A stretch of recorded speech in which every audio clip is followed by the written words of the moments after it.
जय हिंद साथियों। स्वागत है आप सभी का आज की इस क्लास में। आज हम इस पटवारी की क्लास में फिजिक्स, केमिस्ट्री और बायोलॉजी से संबंधित जो इम्पोर्टेंट क्वेश्चन है उनको हल करेंगे। तो सबसे पहला क्वेश्चन है कि निम्नलिखित में से मुख्यतः किसके लिए C10 संख्या गुणता प्राचल के रूप में प्रयुक्त किया जाता है? पेट्रोल, डीजल, मिट्टी का तेल और तारपीन का तेल। तो इन चारों पदार्थों में से C10 नंबर किसके लिए लिखा जाता है? तो इस प्रश्न का सही उत्तर होगा डीजल। डीजल के लिए हम क्या करते हैं, सामान्यतः C10 नंबर को लिखते हैं, ठीक है, जो कि उस ईंधन की गुणवत्ता को दर्शाता है। तो इस प्रश्न का सही उत्तर हो जाएगा ऑप्शन नंबर सी। दूसरा प्रश्न है कि निम्नलिखित में से कौन सा परमाणु का भाग नहीं होता है? तो बेसिकली किसी भी परमाणु के अंदर इलेक्ट्रॉन भी होता है, प्रोटॉन भी होता है, न्यूट्रॉन भी होता है, लेकिन उसके अंदर किसी प्रकार का फोटॉन नहीं होता है। फोटॉन सूर्य के प्रकाश की किरणों का भाग होता है, ठीक है। तो इस प्रश्न का उत्तर हो जाएगा ऑप्शन नंबर डी। अगला प्रश्न है कि परमाणु नाभिक के अवयव हैं। परमाणु के नाभिक में कौन कौन सी छिपी होती हैं? तो ये बात भी आपको पता होना चाहिए कि इसमें मुख्य रूप से प्रोटॉन और न्यूट्रॉन छिपे होते हैं। तो इस प्रश्न का सही उत्तर होगा ऑप्शन नंबर सी। अगला प्रश्न है इसमें कि परमाणुवीय नाभिक किसने खोजा था? तो नाभिक की खोज का श्रेय रदरफोर्ड को जाता है, ठीक है। तो इस प्रश्न का सही उत्तर क्या होगा? रदरफोर्ड। अगला प्रश्न है कि रासायनिक तत्व के अणु के संदर्भ में चुंबकीय क्वांटम संख्या का संदर्भ होता है। तो जो चुंबकीय क्वांटम संख्या होती है वह मुख्य रूप से अभिविन्यास को दर्शाती है। तो इस प्रश्न का सही उत्तर हो जाएगा ऑप्शन नंबर ए। अगला प्रश्न है कि निम्नलिखित में से कौन जल को जीवाणु मुक्त करने के लिए प्रयुक्त होता है? तो इनमें से ऐसा कौन सा तत्व है जो कि मुख्य रूप से जल को जीवाणु से मारने के लिए, जीवाणु को नष्ट करने के काम में लिया जाता है? तो पहला ले रखा है ओजोन, दूसरा है इसमें क्लोरीन डाइऑक्साइड, थर्ड है हमारा क्लोरेमीन और लास्ट लिखा है उपयुक्त सभी। तो ये सभी प्रकार के जो पदार्थ यहाँ पे लिखे गए हैं ये सभी क्या करते हैं, जीवाणु को मारने में उपयोग में लाए जाते हैं। तो इस क्वेश्चन का सही उत्तर होगा ऑप्शन नंबर डी, ठीक है। अगला प्रश्न है इसमें कि जिस तत्व के परमाणु में 2 प्रोटॉन, 2 न्यूट्रॉन और 2 इलेक्ट्रॉन होते हैं तो उस तत्व की द्रव्यमान संख्या। तो द्रव्यमान संख्या से तात्पर्य होता है कि उस परमाणु का परमाणु द्रव्यमान कितना है। तो ऊपर जो संख्या लिखी होती है उसको अपन बोलते हैं। तो यदि हम इसमें प्रोटॉन को और न्यूट्रॉन की संख्या को आपस में जोड़ दें तो वह उसकी क्या कहलाती है? द्रव्यमान संख्या कहलाती है। तो 2 नंबर ये और 2 नंबर ये, सही आंसर क्या कहलाएगा हमारा? 4। तो इस प्रश्न का सही उत्तर ऑप्शन नंबर बी होगा। अगला प्रश्न है कि परमाणु में कक्षा को भरने का क्रम नियंत्रित होता है। तो परमाणु में कक्षों को भरने के लिए, तो कक्षों से आशय किसका होता है? आपबाहु। तो आपबाहु का जो नियम होता है वह परमाणु में कक्षकों को भरने से क्या होता है? संबंधित होता है। तो इस प्रश्न का उत्तर ऑप्शन नंबर ए सही होगा। अगला प्रश्न है इसमें कि किसी तत्व के परमाणु में 10 इलेक्ट्रॉन, 10 प्रोटॉन और 12 न्यूट्रॉन है तो उस तत्व का परमाणु भार कितना होगा? तो परमाणविक भार जो होता है वह प्रोटॉन को और न्यूट्रॉन की संख्या को जोड़कर बनता है। तो प्रोटॉन है यहाँ पे 10, न्यूट्रॉन कितने हैं? 12, दोनों को आप जोड़ेंगे तो वैल्यू कितनी निकलेगी? 22। तो इस प्रश्न का सही उत्तर क्या हो जाएगा हमारा? 22। आगे है कि परमाणु में नाभिक होते हैं। तो बेसिकली आप इसको ध्यान से देखिए, ये बीच वाला हिस्सा क्या होता है? नाभिक। और नाभिक में के अंदर क्या मिला होता है? प्रोटॉन, और बीच में क्या होता है? उसी में न्यूट्रॉन। तो इन दोनों का योगफल इतना इतना हिस्सा क्या कहलाता है? नाभिक। और इसके चारों ओर की जो रिंग बनी है उसको बोलते हैं अपन कोश, और उस कोश में क्या घूमते हैं? इलेक्ट्रॉन। तो इस प्रश्न का सही उत्तर क्या होगा? Option number A. इसको टिक कर लीजिए आप, क्योंकि इसमें ये गलत बना है, ये भी गलत है और ये भी गलत है, ठीक है। अगला प्रश्न है इसमें कि संतुलित रासायनिक समीकरण में अभिकारक पक्ष व उत्पाद पक्ष में कितनी संख्या समान होती है? तो इसमें यहाँ पर किसकी संख्या समान होती है? मोल, अणु, परमाणु या आयन? तो जब हम किसी रासायनिक अभिक्रिया को संतुलित करते हैं तो उस अभिक्रिया में भाग लेने वाले जो परमाणु होते हैं उनकी संख्या क्या होनी चाहिए, समान होना चाहिए। तो इस प्रश्न का सही उत्तर क्या होगा, ऑप्शन नंबर सी। अगला प्रश्न है कि किसी तत्व के परमाणुिक भार को किससे व्यक्त किया जाता है। तो किसी भी तत्व का जो परमाणुिक भार होता है उसे AMU के द्वारा दर्शाया जाता है। ठीक है। अगला प्रश्न है इसी में कि किसी तत्व के गुणों का प्रदर्शन किस पर आधारित होता है। तो किसी भी तत्व में जो गुण रखे होते हैं वह उसके इलेक्ट्रॉन की संख्या को, उसके प्रोटॉन की संख्या को और उसके परमाणु क्रमांक की संख्या को दर्शाते हैं। तो किसी भी तत्व में गुणों का निर्धारण सदैव परमाणु क्रमांक के आधार पर निर्धारित किया जाता है। प्रश्न है इसमें कि इलेक्ट्रॉन वहन करता है 1 यूनिट ऋणावेश, 1 यूनिट धनावेश, 2 यूनिट ऋणावेश, 2 यूनिट धनावेश। तो इनमें से जो इलेक्ट्रॉन होता है वह केवल एक इलेक्ट्रॉन का ऋण आवेश वाला जो पार्ट होता है उसी को क्या करता है, वो वहन करता है। तो इस क्वेश्चन का सही आंसर हो जाएगा 1 यूनिट ऋण आवेश। ठीक है। अगला प्रश्न है कि जल का वाष्प में परिवर्तन होना क्या कहलाता है। प्राकृतिक परिवर्तन, रासायनिक परिवर्तन, भौतिक परिवर्तन या फिर जैविक परिवर्तन। तो इस प्रश्न का जो सही उत्तर होगा वह क्या होगा, भौतिक परिवर्तन। इसका मतलब क्या है कि जब भी कोई पदार्थ यदि एक अवस्था से दूसरी अवस्था में जाता है और जब वापस उसको आप रिसाइकिल करो तो फिर से वो अपनी पहली वाली अवस्था में आ जाता है, तो उसी को अपन बोलते हैं उसका भौतिक परिवर्तन। ठीक है। तो जल को जब आप भाप में बदलोगे तो भाप बन जाएगी और भाप को ठंडा करेंगे तो वापस क्या बन जाएगा, जल। तो पुनः उसी में लौट सकता है, तो उसी को बोलते हैं उसका भौतिक परिवर्तन। अगला प्रश्न है इसमें कि निम्नलिखित में से कौन सा रासायनिक परिवर्तन का उदाहरण है।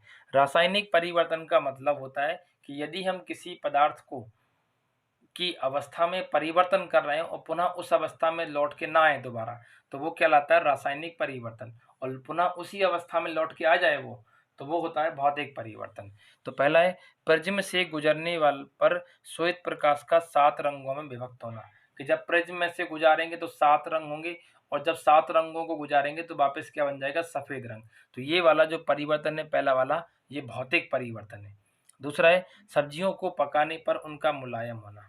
देखिए सब्जियों को पकाएंगे तो मुलायम हो जाएंगे और पकी हुई सब्जी से वापस हम वही सब्जी नहीं बना सकते कि आप कहें कि सब्जी बन गई है, वापस जो मार्केट से लेके आए थे वही की वही बनाओ, तो ये संभव नहीं है। तो ये वाला हिस्सा क्या होगा हमारा,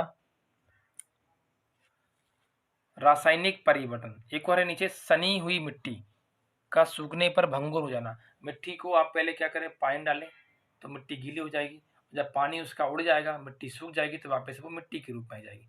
तो ये कौन सा परिवर्तन है, भौतिक परिवर्तन। अगला है नमक का पानी में घुलना। नमक को पानी में घोलें फिर पानी को गर्म करें तो वापस नमक मिल जाएगा, पानी अलग हो जाएगा। तो ये रूप में कौन सा है हमारा, भौतिक परिवर्तन। तो ये बात आप इसमें याद रखिएगा। अगला क्वेश्चन है इसमें कि धोने के सोडे का रासायनिक सूत्र क्या है।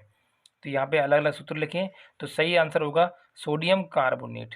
Na2CO3 को हम धोने के सोडे के नाम से जानते हैं। ठीक है। चलिए अब हम इसमें आगे बढ़ते हैं। अब हम इसमें पादप शरीर क्रिया विज्ञान से संबंधित क्वेश्चनों को हल करेंगे। तो सबसे पहला प्रश्न है कि पौधों में अप्रकाशिक अभिक्रिया जिसे आप बोलते हैं डार्क रिएक्शन कहाँ पर होती है, रिक्तिका में, ग्रेना में, स्ट्रोमा में और अवर्णी लवक में।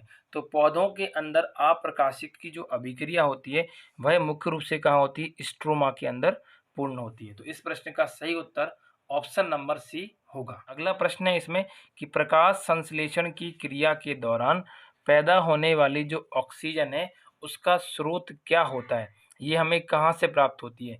तो CO2 से, H2O से, क्लोरोफिल से या फिर मेजोफिल कोशिकाओं से। तो देखो प्रकाश संश्लेषण की अभिक्रिया में ग्लूकोज भाग लेता है, कार्बन डाइऑक्साइड भाग लेता है, हरित लवक क्लोरोफिल भाग लेता है और सूर्य का प्रकाश। तो ये सब मिलके और साथ में पानी भी होता है, तो ये सब मिलके भोजन बनाते हैं पेड़ पौधों के लिए। तो इनमें से केवल जो पानी है, इस पानी से ही क्या मिलता है, हमें ऑक्सीजन का स्रोत पता चलता है। तो प्रकाश संश्लेषण की अभिक्रिया में जो ऑक्सीजन हमें मिलती है वो कौन देता है, हमें जल बना के देता है। ठीक है। तो इस बात को आप इसमें याद रखिए। अगला प्रश्न है इसमें कि सर्वाधिक प्रकाश संश्लेषण की क्रिया कहाँ पर चलती है। प्रकाश के लाल व नीले क्षेत्र में, हरे व पीले क्षेत्र में, नीले व नारंगी क्षेत्र में, बैगनी और नारंगी क्षेत्र में। तो इन सभी रंगों में से जो प्रकाश संश्लेषण की क्रिया होती है सबसे अधिक, यह कौन कौन से रंगों में ही होती है, तो लाल रंग में और नीले रंग में प्रकाश संश्लेषण की क्रिया सबसे तेजी से होती है इन सभी अन्य रंगों की तुलना में। अगला प्रश्न है, हमें जीवन देने वाली ऑक्सीजन कहाँ से आती है? तो हमें जीवन देने वाली जो ऑक्सीजन है पेड़ पौधों में प्रकाश संश्लेषण की क्रिया से जो हाइड्रोजन और जल का या फिर जो वाटर होता है पानी, उसके टूटने से प्राप्त होती है। तो आप इस बात को याद रखेंगे कि पेड़ पौधों में जो जल होता है उसी के कारण ये सभी अभिक्रियाएं होती हैं प्रकाश संश्लेषण की, और उसमें जल टूटकर हमें क्या देता है, जीने के लिए ऑक्सीजन प्रदान करता है। अगला प्रश्न है इसमें कि निम्नलिखित में से कौन सा प्रक्रम अंधकार के समय पेड़ पौधों के साथ संबंध होता है, मतलब अंधेरे में जो सक्रिय होता है उसके बारे में हमें इसमें बात करना है। तो इसका जो ऑप्शन है वह पढ़ते हैं, प्रकाश संश्लेषण और शोषण।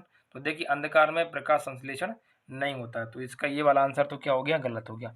श्वसन और बाष्पोत्सर्जन, देखिए बाष्पोत्सर्जन होता है सूर्य के प्रकाश में, तो ये वाला भी गलत है। बाष्पोत्सर्जन ये भी गलत है।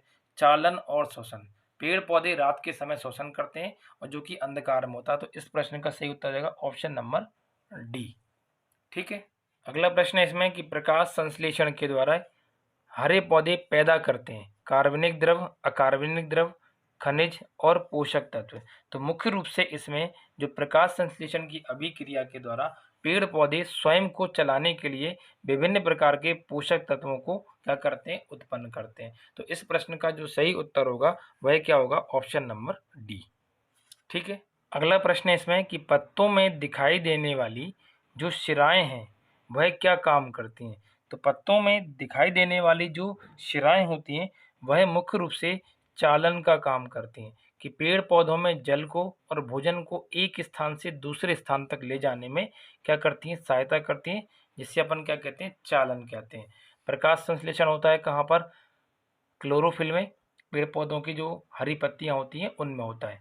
बाष्पोत्सर्जन पेड़ पौधों की पत्तियों के रंध्र में होता है, और भोजन का जो भंडारण होता है वह कहाँ होता है, आवरणी लवक में होता है। तो इस प्रश्न का सही उत्तर होगा ऑप्शन नंबर डी। अगला प्रश्न है कि परावैंगनी किरणें क्षति से पादपों की रक्षा करने वाला वर्णक कौन सा होता है? तो इन चार वर्णकों में से जो मुख्य वर्णक होता है जो कि पेड़ पौधों में यूवी से क्या करता है, प्रोटेक्ट करता है। क्योंकि देखो हमारे लिए प्रोटेक्शन के लिए क्या है, ओजोन लेयर है और मेलानिन है जो कि हमारी त्वचा का रंग बताता है। उसी प्रकार से पेड़ पौधों में जो जेंथोफिल होता है जिससे अपन बोलते हैं पर्णपीत, ये क्या काम करता है, पेड़ पौधों को यूवी से प्रोटेक्ट करने में सहायता करता है। अगला बिंदु है इसी में कि क्लोरोफिल का खनिज घटक क्या होता है? तो क्लोरोफिल में मुख्य रूप से मैग्नीशियम नाम का तत्व क्या होता है, उपस्थित होता है। अगला है कि पौधे ऊर्जा छोड़ते हैं। तो पौधे जब ऊर्जा छोड़ते हैं तो उस कंडीशन में उस अभिक्रिया का नाम क्या होता है, श्वसन में। प्रकाश संश्लेषण में ऊर्जा बनाते हैं और सांस लेने की प्रक्रिया में क्या करते हैं, वो ऊर्जा को छोड़ते हैं। बाष्पोत्सर्जन में पानी कम होता है और अंकुरण में क्या करते हैं, वो अपने बीज को अंकुरित करके पौधे का निर्माण करते हैं। तो इन चार प्रश्नों विकल्पों में से सही आंसर क्या होगा, ऑप्शन नंबर बी। अगला प्रश्न है इसमें कि कौन सा पदार्थ पौधों के लिए एक सूक्ष्म पोषक तत्व की तरह काम करता है? कार्बन, ऑक्सीजन, नाइट्रोजन और बोरान। तो इनमें से जो बोरान तत्व होता है ये पेड़ पौधों में सूक्ष्म पोषक तत्व की तरह काम करता है। तो इस प्रश्न का सही उत्तर होगा ऑप्शन नंबर डी। अगला प्रश्न है कि प्रकाश संश्लेषण की लगभग उल्टी प्रक्रिया को अपन क्या कहते हैं? स्टार्च का पाचन, लोहे को जंग लगाना, फलों का पकना, लकड़ी का जलना। तो देखो इनमें से जितने भी नीचे लिखे सारे गलत हैं, केवल स्टार्च को पचा देना। तो पहले तो देखो क्या करते हैं, पेड़ पौधे भोजन बनाते हैं ग्लूकोज के रूप में। जब वो भोजन जमा हो जाता है उनके पत्तियों में तो उसको वापस क्या करते हैं, वो डाइजेस्ट करते हैं, और उसी को क्या बोलते हैं अपन, स्टार्च का पाचन, जो कि प्रकाश संश्लेषण की क्रिया के एकदम क्या होता है, विपरीत होता है। तो इस प्रश्न का उत्तर ऑप्शन नंबर ए सही होगा। अगला प्रश्न है कि पत्तियों में स्टार्च की उपस्थिति के परीक्षण के लिए प्रयोग में लाए जाने वाला अभिकर्मक कौन सा होता है? आयोडीन विलयन, फेल्गिस विलयन, बेनेडिक्ट विलयन और मिनी लंस विलयन। तो इन चारों में से सही उत्तर क्या होगा, आयोडीन विलयन, आयोडीन विलयन की सहायता से, ये वाला ऑप्शन नंबर ए इसका सही उत्तर होगा। आयोडीन विलयन की सहायता से पेड़ पौधों की जो पत्तियां होती हैं उनमें स्टार्च की उपस्थिति का पता करते हैं। ये प्रश्न हमारे एग्जाम के लिए इम्पोर्टेंट है, आप इस बात को इसमें याद रखिएगा। ठीक है, अगला प्रश्न है कि वह कौन सा पौधा है जो अपने भोजन के लिए कीटों को पकड़ लेता है। कौन कौन सा है? डहेलिया, यूटिकुलेरिया, साल्विया और वाल्मस। तो इनमें से जो यूटिकुलेरिया नाम का पौधा होता है ये अपने लिए नाइट्रोजन की आपूर्ति करने के लिए क्या करता है, कीटों को अपनी तरफ क्या करता है, आकर्षित करता है और उनका भक्षण करता है। तो इस प्रश्न का सही उत्तर ऑप्शन नंबर सी होगा। ठीक है, तो आज के लिए इतना ही, मिलते हैं हम अगली क्लास में, तब तक के लिए नमस्कार, धन्यवाद।